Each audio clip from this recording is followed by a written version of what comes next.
Mga bro, may isa na namang malaking hakbang ang gobyerno natin para sa kapakanan ng ating Philippine Navy. Alam nyo ba na last year, naglabas ang Department of Budget and Management (DBM) ng 3 billion pesos funding para sa pagbili ng 6 na offshore patrol vessels, OPVs. Hindi biro ang perang inilaan dito, at malinaw na seryoso ang ating pamahalaan sa pagpapalakas ng ating maritime defense. Sana all na lang talaga, diba?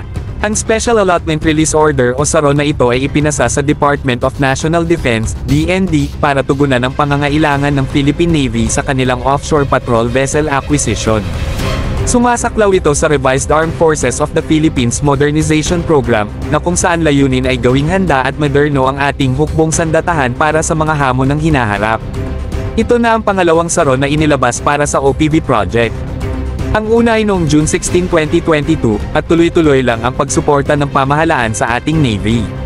Pati nga ang DND at ang South Korean shipbuilder na Hyundai Heavy Industries, HHI, ay nag-sign na ng 30 billion pesos OPV contract noong June 28, 2022. Nakikita nyo ba ang pattern dito, mga bro? Isang matatag na plano para sa 6 na bagong OPV na talagang makakatulong sa pagbabantay sa ating karagatan. Itong mga OPVs na ito, mga bro, hindi lang basta ordinaryong barko. Ang haba nito ay 94.4 meters, lapad na 14.3 meters, at may displacement na 2,400 tons.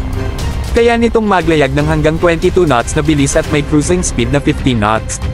Ang pinakamalupit, ang range nito ay 5,500 nautical miles.